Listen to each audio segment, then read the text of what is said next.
বন্ধুরা, আমার চ্যানেলে তোমাদের সকলকে স্বাগত। আজ আমরা ক্লাস 5-এর আয়াট মার্টিন প্রশ্নবিচিত্রা থেকে পরিবেশের দ্বিতীয় পর্যায়ক্রমিক মূল্যায়নের প্রথম স্কুল সলভ করব। প্রথম প্রশ্ন, কলকাতা ঢাল কোন দিকে? কলকাতা ঢাল পূর্ব দিকে। ভারতীয় বাইসন কাকে বলে? গৌড়কে, যেটা জলদাপাড়া অভয়ারণ্যে দেখা যায়। প্রথম কোন পশু পোষ মেনেছিল? কুকুর। দুটো বন্য পশুর নাম লেখো। বাঘ, সিংহ। জীববৈচিত্র্য কাকে বলে? এই যে দেখে নাও, জীববৈচিত্র্য কি? কোনো অঞ্চলে বিভিন্ন প্রাণী ও উদ্ভিদ একসাথে বাস করাকে জীববৈচিত্র্য বলে।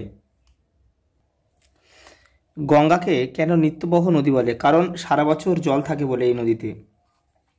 পরের প্রশ্ন, কোনো বন্য পশুই অকারণে ক্ষতি করে না। রুইয়ের 7টা পাখনা আছে। বৃষ্টির সম্ভাবনার কথা পিঁপড়েরা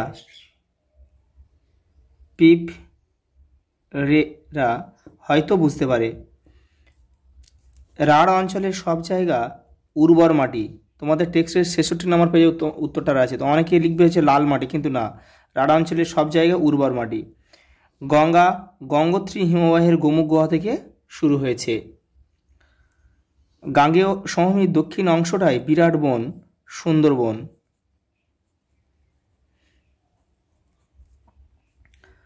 তিনে দাগের, চিংড়ি একটি অমেরুদণ্ডী প্রাণী। টিকটিকির লেজ কেটে গেলে আবার গজায়। মালভূমি অঞ্চলের মাটি লালচে। আমাদের দেশ স্বাধীন হয় 1947 সালে। মুর্শিদাবাদ থেকে দক্ষিণের অংশকে বলে দক্ষিণবঙ্গ। দার্জিলিং জেলার সদর শহর দার্জিলিং। পরের প্রশ্ন, স্তম্ভ মেলাও। গঙ্গা হবে বঙ্গোপসাগর। এখানে 4.1 লিখতে হবে, মানে গঙ্গা বঙ্গোপসাগরে পতিত হয়েছে। গন্ধককুল, ভামবেড়াল, এখানে 4.2 লিখতে হবে।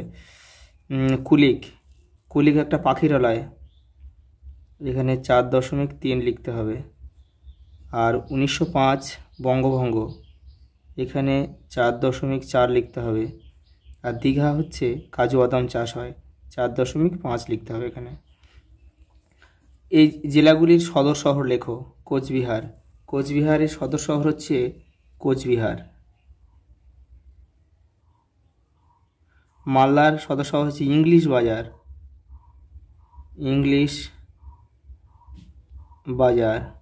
পূর্ব বর্ধমানের সদর শহর বর্ধমান। হাওড়ার সদর শহর হাওড়া। কলকাতার সদর শহর কলকাতা। আর মুর্শিদাবাদের সদর শহর বহরমপুর। নিচের শহরগুলি কোন জেলায় অবস্থিত? শিলিগুড়ি, দার্জিলিং। আচ্ছা, বোলপুর হচ্ছে বীরভূমে অবস্থিত। আচ্ছা, কল্যাণী হচ্ছে নদিয়া। নবদ্বীপ, এটাও নদিয়া। বিষ্ণুপুর বাঁকুড়া। আর দীঘা আছে পূর্ব মেদিনীপুর।